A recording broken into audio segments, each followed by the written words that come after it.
नमस्कार दर्शकों, मैं आर्यश अग्निहोत्री आप सबका स्वागत करता हूं।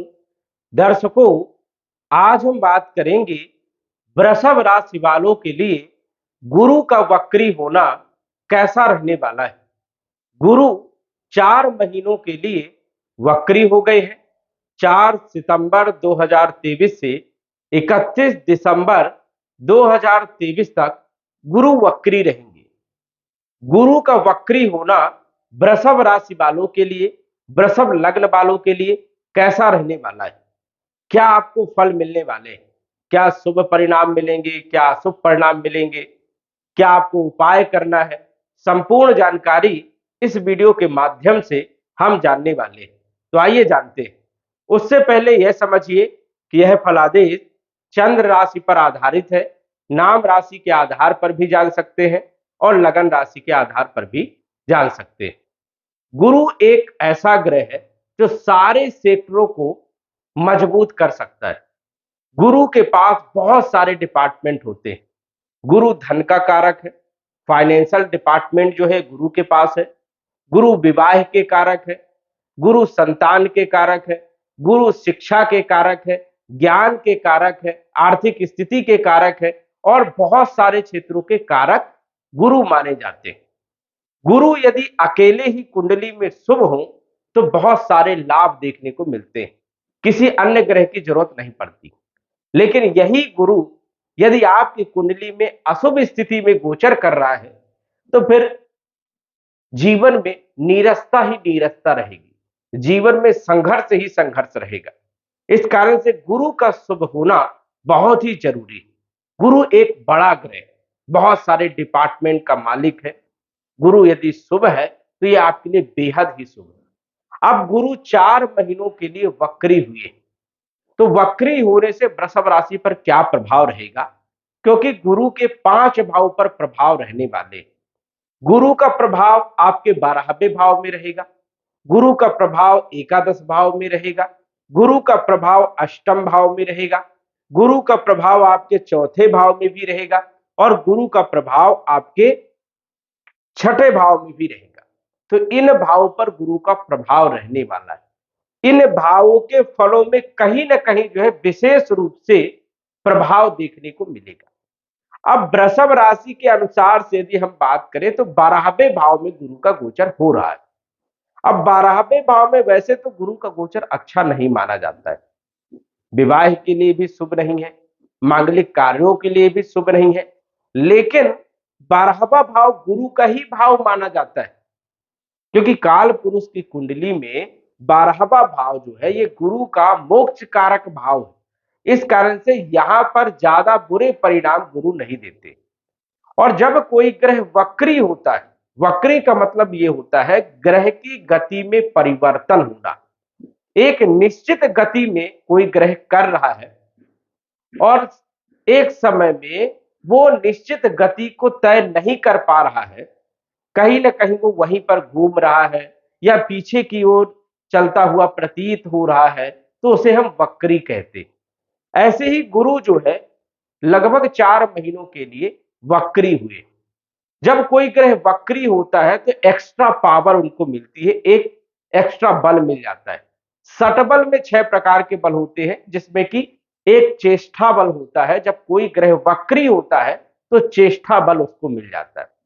अब ये एक ऐसा बल है जो कि ग्रह को कहीं ना कहीं पावर देता है, बलवान करता है, साहस देने का काम करता है, चेष्टा में वृद्धि करने का काम करता है। तो गुरु के पास एक और पावर मिल चुका है, स्थान बल होता है, भाव बल होता है।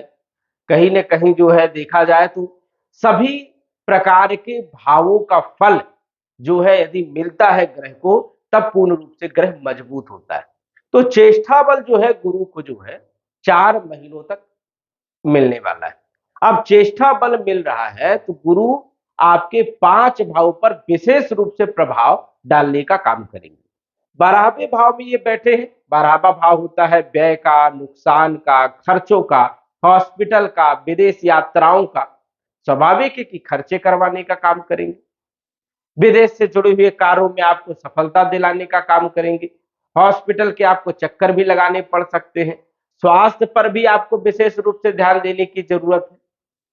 इन क्षेत्रों पर आपको थोड़ा सा ध्यान देने की जरूरत है। लेकिन वक्री जब ग्रह होता है तो पिछले भाव के फल ज्यादा देता है, और पिछले भाव में देखा जाए तो गुरु का ही भाव है, ये यहाँ पर गुरु की ही राशि है, मीन राशि। इस कारण से और ज्यादा फल यहाँ पर देखने को मिलेंगे। कोई ग्रह जब वक्री होता है तो 3 गुना ज्यादा शुभ परिणाम देता है, और यदि अशुभ है तो 3 गुना ज्यादा अशुभ परिणाम देने का काम करता है। सारावली के अनुसार से बृहस्पति यदि स्वराशि का हो, मित्र राशि का हो, उच्च राशि का हो, तो 3 गुना ज्यादा शुभ परिणाम देखने को मिलते हैं।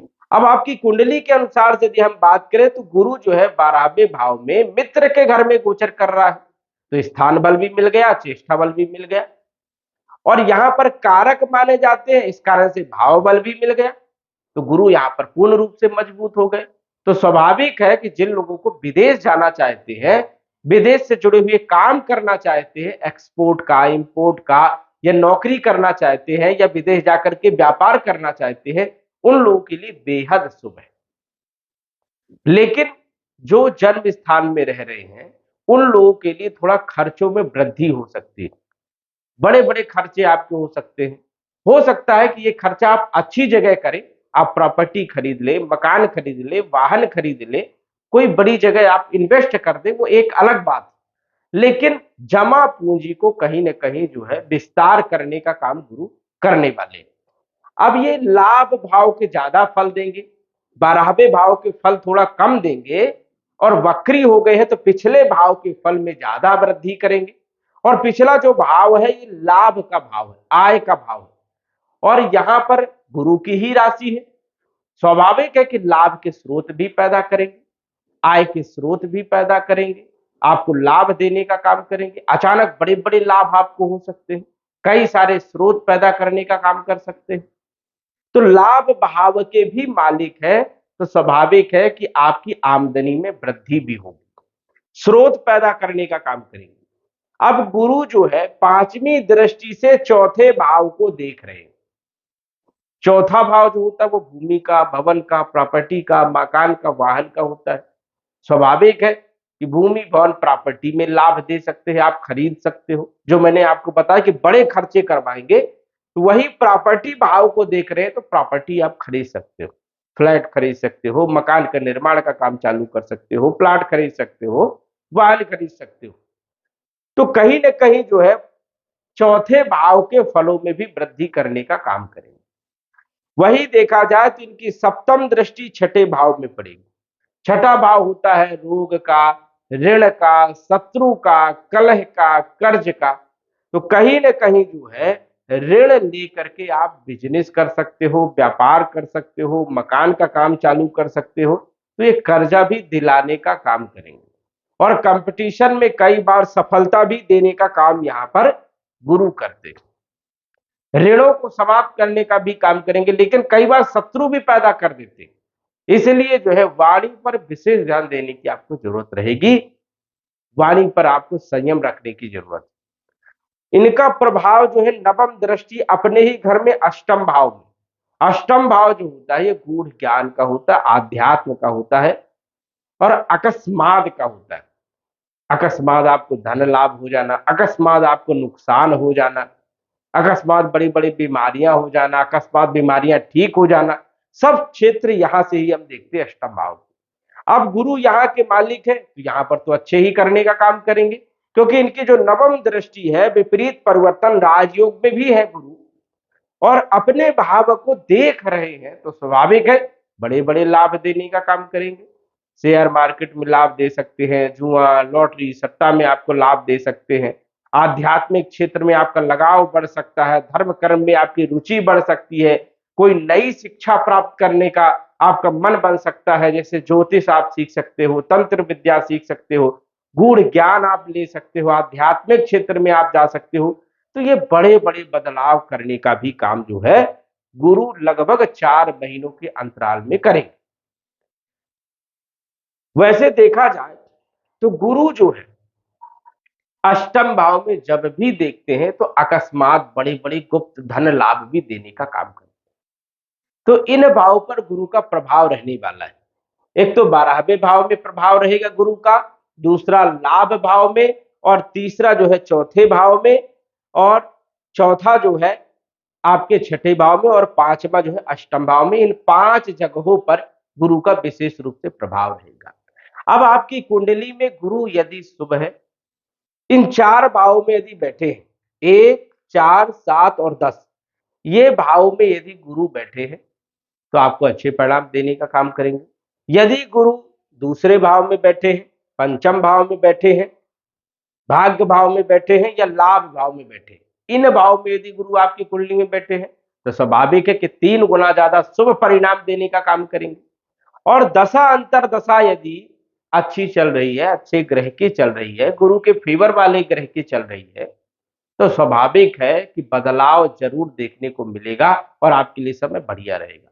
लेकिन गुरु यदि खराब स्थिति में बैठे और मारक ग्रह की महादशा चल रही है, शनि की महादशा चल रही है, शनि की अंतरदशा चल रही है, या राहु की महादशा चल रही है, या कोई मारक ग्रह की अंतरदशा चल रही है, तो फिर जो है बदलाव देखने को नहीं मिलेंगे, फिर नुकसान की स्थिति भी हो सकती है। अब गुरु जैसे नीच राशि में बैठेंगे तो 3 गुना ज्यादा बुरे परिणाम भी देने का काम करेंगे। तो जब भी ग्रह वक्री होता है तो ऐसा नहीं है कि शुभ फल ही देने का काम करेगा, अशुभ परिणाम भी दे सकता है। आपकी कुंडली के अनुसार से आप कुंडली विश्लेषण करवा करके जान सकते हैं कि आपके लिए ये 4 महीने कैसे रहने वाले हैं, आपको शुभ परिणाम मिलेंगे या शुभ परिणाम मिलेंगे, क्या आपको उपाय करना चाहिए, आप जान सकते हैं। अब साधारण तौर पर यदि हम उपाय की यदि बात करें तो उपाय आपको क्या करने हैं। गुरु का जो उपाय होता है, बड़ों को सम्मान देना, बड़ों की सेवा करना, आदर करना, धार्मिक स्थानों पर जाना, दान दक्षिणा देना, धर्म कर्म में रुचि बढ़ाना, तो ये सब जो है गुरु को मजबूत करने के उपाय। यदि आपकी कुंडली में गुरु अच्छी स्थिति में है, वैसे देखा जाए तो पुखराज के लिए सलाह मैं नहीं देता हूं, पुखराज आपको नहीं धारण करना चाहिए, क्योंकि गुरु आपके अष्टम भाव के मालिक है और एकादश भाव के मालिक है। तो आप गुरु के बीज मंत्र का जप कर सकते हो, ओम ब्रह्म बृहस्पतिर्वा। गुरुवार के दिन व्रत रख सकते हैं, केले की पूजा कर सकते हैं। ये सब छोटे छोटे उपाय, इनको यदि आप करोगे तो कहीं न कहीं आपको बेहतर रिजल्ट देखने को मिलेंगे। तो दर्शकों, आज बस इतना ही। धन्यवाद। यदि आप अपनी कुंडली का विश्लेषण घर बैठे करवाना चाहते हैं तो दिए गए व्हाट्सएप नंबर से संपर्क करें। साधारण फीस जमा करके आप अपनी कुंडली का विश्लेषण फोन के माध्यम से घर बैठे ही करवा सकते हैं और जान सकते हैं अपने भूत, भविष्य और वर्तमान के बारे में। धन्यवाद।